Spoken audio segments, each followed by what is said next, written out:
രാഹുൽ ഗാന്ധി ഇന്ത്യയിൽ എവിടെയാണ്? ഇന്ത്യക്ക് അകത്തുണ്ടോ പുറത്തുണ്ടോ? അതാണ് ഇപ്പോഴത്തെ പ്രധാന ചർച്ചാ വിഷയം. കാരണം ബീഹാർ തെരഞ്ഞെടുപ്പ് കാലത്ത് അണുബോംബ്, ഹൈഡ്രജൻ ബോംബ് എല്ലാം കയ്യിൽ കരുതി നടന്ന വ്യക്തിയാണല്ലോ രാഹുൽ ഗാന്ധി. ഇപ്പോൾ സ്വന്തം പാളയത്തിൽ തന്നെ പൊട്ടിത്തെറിച്ചിരിക്കുകയാണ്. കോൺഗ്രസിന് ലഭിച്ചിരിക്കുന്ന 10-ൽ താഴെ സീറ്റാണ്.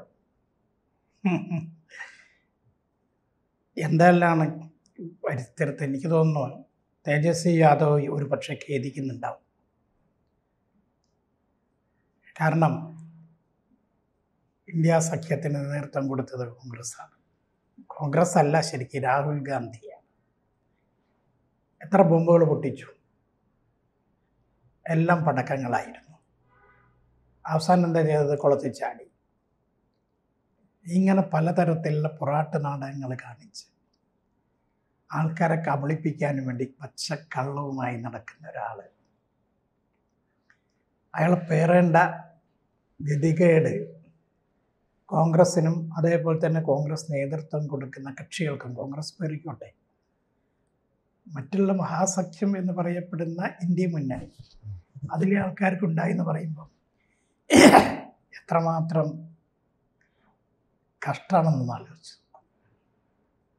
രാഹുൽ ഗാന്ധിയെ, ഇതേപോലത്തെ ഒരു വ്യക്തിയെ ഇപ്പം എവിടെ നിന്നുള്ള ആർക്കും അറിഞ്ഞൂടാ. ഇനി പ്രത്യക്ഷപ്പെട്ടത് കണ്ടില്ല എന്നാണ് എനിക്ക് തോന്നുന്നത്.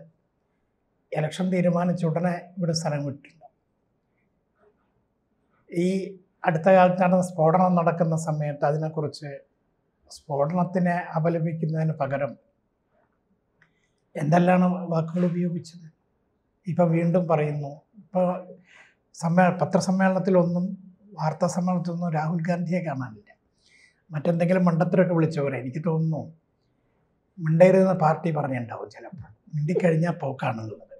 ഇനിയും തെരഞ്ഞെടുപ്പുകൾ വരാൻ പോവുകയാണ്. കൂടെ നടന്നിരുന്ന ഈ കാലിക്കൂട്ടങ്ങളെ മേയ്ക്കും പോലെ അയാൾ മുമ്പിൽ ഗോഷ്ഠിയൊക്കെ നടന്ന് കാണിക്കും. അതിൻ്റെ പിന്നാലെ നടക്കുന്ന KC വേണുഗോപാലും അതേപോലത്തെ കുറച്ച് ആൾക്കാരുണ്ട്. കോൺഗ്രസിൻ്റെ പ്രസിഡൻ്റ് ഉണ്ട്. ഇവരെ ആരും തന്നെ ഇപ്പോൾ ഒന്നും കാണാനില്ല. കാര്യം ഇയാൾ കാണിക്കുന്ന മണ്ടത്തരത്തിന് മുഴുവൻ കൂട്ടുനിന്ന ആ പാർട്ടിയുടെ നേതൃത്വം ഇനി എന്താണ് അവർ പറയാൻ ആൾക്കാരുടെ മുമ്പിൽ? ഇനി പറയോ? ഇന്ന് രാവിലെ ഞാൻ കണ്ടു എഴുതി കാണിക്കുന്നത് കോൺഗ്രസ് പറയുന്നു ഇലക്ഷൻ കമ്മീഷൻ BJPയുടെ മുന്നേറ്റം മാത്രമേ പറയുന്നുള്ളൂ. ഉപയോഗിക്കുന്ന വാക്കാണ്, BJPയുടെ മുന്നേറ്റം മാത്രമേ ഇലക്ഷൻ കമ്മീഷൻ പറയുന്നുള്ളൂ, ബാക്കിയൊന്നും പറയുന്നില്ല. പിന്നെ ഇലക്ഷൻ കമ്മീഷൻ അവിടെ ഇരിക്കുന്നത് ജയിച്ചു വരുന്ന ആൾക്കാരുടെ വോട്ടെണ്ണിക്കഴിഞ്ഞാൽ അവരുടെ വോട്ടിൻ്റെ കാര്യം പറയാനല്ലേ? അതിന് പകരം അതും വോട്ട് ചോരി എന്ന് പറയാൻ പറ്റുമോ? വോട്ട് മോഷണം പോയി അതും പറയാൻ പറ്റില്ലല്ലോ. അപ്പം ഇനി വേറെ എന്തെങ്കിലും ഒരു കഥ ഉണ്ടാക്കാൻ വേണ്ടി എവിടെയോ പോയി, വിദേശത്ത് എവിടെയെങ്കിലും ആയിരിക്കും, ഒളിച്ച് ആരോടൊക്കെ ഉണ്ടെങ്കിലൊക്കെ ചോദിച്ച് മനസ്സിലാക്കാൻ വേണ്ടി പോയതായിരിക്കാം രാഹുൽ ഗാന്ധി എന്നാണ് അനുമാനിക്കേണ്ടത്. അല്ലെങ്കിൽ ഇതിലെ അഭിപ്രായം പറയണ്ടേ?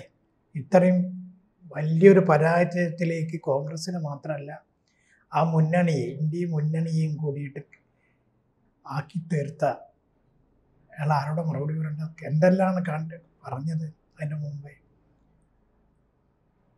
ഞങ്ങൾ വൻ ഭൂരിപക്ഷത്തിന് ജയിക്കും, ഭരിക്കാനാണെന്നല്ലേ പറഞ്ഞത്. അപ്പോൾ തേജസ്വി യാദവ് ഇയാളെയും കൂടി വിശ്വസിച്ചുകൊണ്ടാണല്ലോ പറഞ്ഞത്. പക്ഷെ അവർ ചിന്തിക്കേണ്ട ഇയാളൊരു പൊറാട്ട നടക്കാരനാണെന്നും ഇയാൾ നേതൃത്വം കൊടുത്തു കഴിഞ്ഞാൽ ഞങ്ങളുടെയും കൂടി ഇമേജ് നഷ്ടപ്പെടുകയുള്ളൂ എന്നൊക്കെ ചിന്തിക്കണ്ടേ? അല്ലെങ്കിൽ അവർക്കും വലിയ ഇമേജ് ഉണ്ടെന്നൊന്നും പറയാൻ പറ്റില്ല. പക്ഷെ അത്തരം ആൾക്കാർ ഒരുമിച്ച് കൂടിയിട്ടുള്ളൊരു മുന്നണി എനിക്ക് തോന്നുന്നു CPIM-ML അതിനേക്കാൾ താഴോട്ട് കോൺഗ്രസ് പോകുന്നതാണ് തോന്നുന്നത്. അങ്ങനെയാണെങ്കിൽ ഈ വിദ്വാൻ രാജിവെച്ചിട്ട് ആൾ വീട്ടിലിരിക്കുക. ആൾ ഇന്നലെ പിന്നെ ഒരു പാർട്ടിക്കാർ അമിത്ഷാ രാജിവെച്ച് വീട്ടിലിരിക്കണം എന്ന് പറഞ്ഞു. അമിത്ഷാ രാജിവെച്ചിട്ട് വീട്ടിലിരിക്കണം എന്ന് തോന്നുന്നില്ല. കാരണം വലിയൊരു ദൗത്യം ഏറ്റെടുത്തുകൊണ്ട് മുന്നോട്ട് പോകുന്നത്. അവർക്കൊരു ലക്ഷ്യമുണ്ട്. ആ ലക്ഷ്യബോധവും അമിത്ഷയ്ക്ക് ഉണ്ടാവും. അങ്ങനെ എല്ലാ രാഷ്ട്രീയ പാർട്ടിക്കും നേതാക്കന്മാർക്കും ലക്ഷ്യവും ലക്ഷ്യബോധവും ഒക്കെ ഉണ്ടാകും. ഒരു രാഷ്ട്രത്തോട് ഉള്ള ഒരു പ്രതിബദ്ധത വേണം ദേശീയ പാർട്ടി എന്നൊക്കെ പറയുന്ന സമയത്ത്. ഇതൊന്നുമില്ലാത്ത ആ പാർട്ടിയോടുമില്ല, ആരുടെ മുന്നണിയോടുമില്ല, നാടിനോടുമില്ല, ആരോടും പ്രതിബദ്ധതയില്ലാത്ത, സ്വന്തം അമ്മയോടും സഹോദരിയോടും അങ്ങനത്തെ ആൾക്കാരോട് മാത്രം പ്രതിബദ്ധത വെച്ച് പുലർത്തുന്ന ഒരാൾ ഒരു രാഷ്ട്രത്തിൻ്റെ പ്രതിപക്ഷ നേതാവ് എന്ന് പറയാൻ ഇവിടെ നിൽക്കുന്ന നമുക്കേ ലജ്ജ തോന്നുകയാണ് ശരിക്കും. അങ്ങനത്തെ ഒരാളാണ് ഈ ബീഹാർ തെരഞ്ഞെടുപ്പിൽ നേതൃത്വം അല്ലെങ്കിലും നേതൃത്വത്തിൻ്റെ കൂടെ നിന്നുകൊണ്ട് ആ മുന്നണിക്ക് നേതൃത്വം കൊടുക്കുന്നത് ഞാനാണെന്ന് സ്വയം പ്രഖ്യാപിച്ചു നടന്ന വ്യക്തി. അയാളെ വിശ്വസിച്ചവരാണല്ലോ ഏറ്റവും വലിയ കുഴപ്പക്കാരെന്ന് ഞാനിതിനെക്കുറിച്ച് മനസ്സിലാക്കുന്നത്. അതാണ്. അപ്പോൾ ഈ രാഹുൽ ഗാന്ധി തുടർ പരാജയങ്ങൾ സംഭവിക്കുന്നുണ്ട്, ദയനീയമായി പരാജയപ്പെടുന്നുണ്ട്. എന്നിട്ടും ഇദ്ദേഹത്തെ പിന്തുണയ്ക്കുകയാണ്. ആ കുടുംബത്തെ പിന്തുണയ്ക്കുന്ന പരിവാരങ്ങളുണ്ടല്ലോ, വെട്ടിപ്പിടുത്തക്കാർ, അവർ ഇനിയെങ്കിലും ഇദ്ദേഹത്തെ തള്ളിപ്പറയുമോ? അവർ പറയില്ല. കാര്യം എന്താ പറഞ്ഞാലേ ആ കുടുംബത്തിന് ചോറ് തിന്നുന്നവരാണ് ഇവര്, ഊണ് കഴിക്കുന്നവരാണ് ഇവര്, ഭക്ഷണം കഴിക്കുന്നവരാണ്. ചോറ് ഇങ്ങനെയാണെങ്കിൽ അവസാനിക്കും. അതെ, കാരണം എന്താ പറയുക, ചോറ് എന്ന് പറഞ്ഞാൽ എന്താണ് അവർ കഴിക്കുന്നത്? ഉദാഹരണം ഞാൻ പറഞ്ഞുതരാം. ബംഗാളായാലും ത്രിപുര ആയാലും നമ്മുടെ CPM ചോറ് നൽകിയിരുന്ന ഇടങ്ങളാണ്. അപ്പോൾ ചോറ് കിട്ടാനില്ല. അപ്പം ആ നിലയ്ക്ക് ഇപ്പം എനിക്ക് തോന്നുന്നു ഈ പാർട്ടിയിലെ വിവരമുള്ള ആൾക്കാർ, കുറച്ചൊരു ബുദ്ധിയുള്ള ആൾക്കാർ, കുറച്ച് രാജ്യസ്നേഹമുള്ള ആൾക്കാർ, ഇയാൾക്ക് തീരെയില്ലാത്ത അതാണല്ലോ, ആ ആളുകൾ ഇയാൾ തള്ളി പറഞ്ഞ് ഇയാൾ ഒഴിവാക്കുന്നതാണ് അദ്ദേഹത്തിന് പല രാജ്യങ്ങളോടുള്ള സ്നേഹം. അതെ, ഇയാൾക്ക് പല രാജ്യത്തും, അയാൾക്ക് പല സ്ഥലത്തും പോകാം, പല സ്ഥലത്തും പോകാം. ഇപ്പം ഒരു സ്ഥലത്ത് പോയി കഴിഞ്ഞാൽ അവിടെ ആളെന്താ ചെയ്യുന്നത്? പോയിട്ട് ചെയ്യുന്നത് മുഴുവൻ രാജ്യദ്രോഹ പ്രവർത്തനമാണ്. അവിടെ മീഡിയ ആൾക്കാരെ വിളിച്ചു വരുത്തുക, അവരോട് രാജ്യത്തിനെതിരായിട്ട് സംസാരിക്കുക, വിദ്യാർത്ഥികളുടെ ഏത് തരം വിദ്യാർത്ഥികളെന്ന് കൂടുതലും പറയുക. കാരണം അയാളോട് അടുപ്പുള്ള ഈ ഇപ്പോഴത്തെ ഭാരതമായി നിൽക്കരുതെന്ന് ആഗ്രഹിക്കുന്ന മാധ്യമപ്രവർത്തകരുണ്ട്. അവരെ വിളിച്ചു കൂട്ടി അവരുടെ മുമ്പിൽ വിദ്യാർത്ഥികളുടെ ഈ മണ്ടൻ വിദ്യാർത്ഥികളുടെ മീറ്റിംഗ് എടുക്കും തോന്നുന്നുണ്ടോ? വിദ്യാർത്ഥികളുടെ മീറ്റിംഗ് എന്നാൽ പലപ്പോഴും പറയാറില്ല, വിദ്യാർത്ഥികളുടെ മീറ്റിംഗ് നടക്കുന്നുള്ളത്, അതുപോലെ യുവാക്കന്മാരുടെ മീറ്റിംഗ്, ഇതിലൊക്കെ ഇയാൾ എന്തെല്ലാം വിളിച്ചു പോകുന്നത് അങ്ങനെ എടുക്കുന്ന സമയത്ത് തന്നെ ഒരു പാരഗ്രാഫ് പറഞ്ഞാൽ ഒരു ലൈനെങ്കിലും അതിൽ രാജ്യവിരുദ്ധ കാര്യങ്ങളായിരിക്കും പറയുന്നത്, രാഷ്ട്രത്തിന് വിരുദ്ധമായിട്ടുള്ള. ഇതൊക്കെ ആൾക്കാർ മനസ്സിലാക്കുന്നു. അല്ലാതെ മറ്റുള്ള രാഷ്ട്രീയ പാർട്ടിക്കാരുടെ പ്രവർത്തനം കൊണ്ട് മാത്രമല്ല, ഇത്തരം ഒരാൾ, ഒരു രാജ്യവിരുദ്ധൻ, കഴിവില്ലാത്ത ആള്, ധിക്കാരം കാണിക്കുന്ന ആള്, കള്ളം മാത്രം പറയുന്ന ആള്, അത്തരം ഒരാൾ നേതൃത്വം കൊടുക്കുന്ന പ്രസ്ഥാനങ്ങൾക്ക് വോട്ട് ചെയ്യരുന്ന് യുവാക്കൾ നിശ്ചയിച്ചിട്ടുണ്ടെങ്കിൽ അത് അത്ഭുതമല്ല. അവരെ അടിച്ചിറക്കിയ കാര്യങ്ങൾ മുഴുവൻ കള്ളങ്ങളായിരുന്നു. ഇപ്പം സ്ത്രീകൾ, വൻ തോതിൽ സ്ത്രീകൾ വോട്ടിങ് ചെയ്തിട്ടുണ്ട് പ്രാവശ്യം ബീഹാറിൽ, യുവാക്കൾ വോട്ട് ചെയ്തിട്ടുണ്ട്. പിന്നെ ദേശത്തുള്ള അതിർത്തി പ്രദേശങ്ങളിലെ ആൾക്കാർ വോട്ട് ചെയ്തിട്ടുണ്ട്. ഈ വോട്ടുകളെല്ലാം നോക്കുന്ന സമയത്ത് തോന്നുന്നത് ഇത് മുഴുവൻ NDAക്ക് ആണ് പോയിരിക്കുന്നത്. അപ്പോൾ ഇദ്ദേഹത്തിന് ആരും വിശ്വസിക്കില്ല, വിദ്യാർത്ഥികൾ വിശ്വസിക്കുന്നില്ല, യുവാക്കൾ വിശ്വസിക്കുന്നില്ല, സ്ത്രീകൾ വിശ്വസിക്കുന്നില്ല, കഷ്ടപ്പെടുന്നവർ വിശ്വസിക്കില്ല, തീരദേശത്തുള്ളവർ വിശ്വസിക്കുന്നില്ല. ഇയാളെ വിശ്വാസം കൊണ്ട് തന്നെ ആ മുന്നണിയും ആൾക്കാർ വിശ്വസിക്കുന്നില്ല. ഇയാളാണല്ലോ കൂടുതലും മണ്ടത്തരങ്ങൾ കൂടുതലും വിളിച്ചു പറഞ്ഞ് ഭാരതം ഭരിക്കുന്ന പ്രധാനമന്ത്രിയെയും ആഭ്യന്തരമന്ത്രിയെയും. പിന്നീട് ഈ ഹൈഡ്രജൻ ബോംബ് ഈ വോട്ട് ചോരിയൊന്നും വലിയ രീതിയിൽ സ്വാധീനിച്ചിട്ടില്ല. ഇയാള് പറയുന്ന മണ്ടത്തരങ്ങളും കള്ളത്തരങ്ങളും യാതൊന്നും സ്വാധീനിച്ചിട്ടില്ല എന്നല്ലേ ഇപ്പൊ തെളിവ്. പക്ഷെ കേരളത്തിലെ മാധ്യമങ്ങൾ അങ്ങനെയല്ല പറഞ്ഞത്. ബീഹാറിൽ മാറ്റമാണ്, ബീഹാറിൽ ലക്ഷക്കണക്കിന് പേർ രാഹുൽ ഗാന്ധിക്ക് പിന്നിൽ അണിനിരക്കുന്നു. അതെ, കേരളത്തിലെ മാധ്യമങ്ങളല്ലേ. കാരണം ഇന്ത്യ മുന്നണിയിലുള്ള മാധ്യമമാണ് ഏറ്റവും പ്രധാനപ്പെട്ട ഒരു മാധ്യമം. പിന്നെ ബാക്കി അതിൽ ആ മുന്നണിയിൽ പ്രവർത്തിക്കുന്ന പല ആൾക്കാർ, ഇവർ ഓച്ചാനിച്ച് നിൽക്കുന്ന ആൾക്കാരായുള്ള മാധ്യമപ്രവർത്തകരും മാധ്യമങ്ങളും ഉണ്ട്. ആരാന്ന് പറഞ്ഞാൽ നമുക്കെന്നെ മോശമാണത്, അതുകൊണ്ട് അത് പറയുന്നില്ല. കാര്യം ആ നിലയ്ക്കുള്ള ആൾക്കാരാണല്ലോ ഇത്തരം ഒരു മണ്ടനെ. കേരളത്തിലെ ബുദ്ധിജീവികളാണ്, വിദ്യാസമ്പന്നരാണ്, ഇതൊക്കെ ശരിയാണ്. പക്ഷെ ഇത്തരം ആൾക്ക് വേണ്ടിയിട്ട് വാശി പിടിച്ച് മത്സര ബുദ്ധിയോട് കൂടിയിട്ട് ചെയ്യുന്ന കേരളത്തിലെ മാധ്യമങ്ങളാണ്. കേരളത്തിലെ അതേപോലെ തന്നെ ആ പാർട്ടിയുടെ ലീഡേഴ്സ്, ഇയാളെ പിന്തുണച്ച് നിൽക്കുന്ന കോൺഗ്രസ് പാർട്ടിയിലെ ഒരു നല്ല വിഭാഗം ആൾക്കാർ ഇയാളെ വേണ്ടിക്കഴിഞ്ഞാൽ ഓച്ചാനിച്ച് നിൽക്കുന്ന ആൾക്കാർ. അല്ലെ, ഈ പാർട്ടിയുടെ ഒരു ദയനീയ അവസ്ഥ തന്നെ. ഇദ്ദേഹം തോൽവിക്ക് പിന്നാലെ തന്നെ വിദേശ രാജ്യങ്ങൾ സന്ദർശിക്കാൻ പോകും. അടിമത്ത മനോഭാവം ആദ്യം മുതലേ ഈ നെഹ്റുവിനോട് ഇന്ദിരാഗാന്ധിയോട്, അതിനുശേഷം രാജീവ് ഗാന്ധിയോട്, പിന്നെ സോണിയാഗാന്ധിയോട്, അതേപോലത്തെ അവരുടെ മുമ്പിൽ ഓച്ചാൻ ചെറുക്കുന്ന അടിമത്ത മനോഭാവമുള്ളവരാണ് ഈ കോൺഗ്രസിൻ്റെ നേതൃത്വം മുഴുവൻ. അപ്പോൾ അതിനനുസരിച്ച് ജീവിക്കും. ഇയാൾ വെറുതെ കിട്ടി, ഇയാൾ അറിഞ്ഞൂടെ ഇയാൾ എവിടെയാണെന്നുള്ളത് കോൺഗ്രസ്സുകാർക്ക് അറിയാമോ? കോൺഗ്രസ്സുകാർക്ക് അറിയില്ല ഇയാൾ എവിടേക്കാണ് പോകണമെന്നുള്ളത്, ഏത് തരം പ്രവർത്തനത്തിനാണ് പോകണമെന്നുള്ളത് അറിയില്ല. പക്ഷേ എന്നാലും ഇയാളാണ് അവിടെ ലീഡർ. ഒരു എന്തെങ്കിലും ഇങ്ങനെ ആരെങ്കിലും എഴുതി കൊടുക്കുന്നത് ഉറക്കെ വിളിച്ച് പറയാമെന്നല്ലാതെ ആ എഴുതി കൊടുക്കുന്ന ഇയാൾ നശിക്കട്ടെ എന്നും കൂടിയിട്ട് ഈ ഇങ്ങനത്തെ ഒരു കള്ളൻ ഇനി ഉണ്ടായിരുന്നു വിചാരിച്ചിട്ട് കൂടിയായിരിക്കും എഴുതി കൊടുക്കുന്നത്. അപ്പോൾ അത് കുറച്ചും കൂടി ഇതാക്കിയിട്ട് അയാൾ അങ്ങ് ഉറക്കെ വിളിച്ച് പറയും. ആ പറയുന്നത് പമ്പര വെഡിത്തരായിരിക്കും. ഇതല്ലേ നടക്കുന്നത്. അപ്പോൾ അതിനെ പിന്തുണച്ചുകൊണ്ട് പോകുന്ന ആൾക്കാർ അവർ ചിന്തിക്കേണ്ടേ, ഞങ്ങൾക്ക് ഈ പാർട്ടിക്ക് വലിയ ആയുസ്സൊന്നുമില്ല എന്നുള്ളത്. ഒരു നല്ല പ്രതിപക്ഷം വേണം. ഭരണം നന്നാണെങ്കിൽ ഭരണത്തെ കക്ഷിയെപ്പോലെ തന്നെ ശക്തിയുള്ള പ്രതിപക്ഷം വേണം.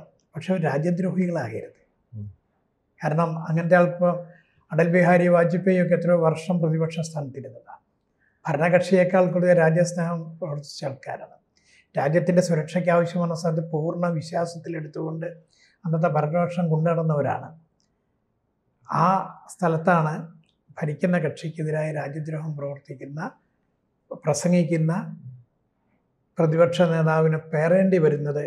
ആ മുന്നണിക്ക്, പാർട്ടിക്ക് മാത്രമല്ല മുന്നണിക്ക് എന്നും കൂടി നമ്മൾ ഓർക്കണം. ഇത് ജനങ്ങൾ ചിന്തിക്കും.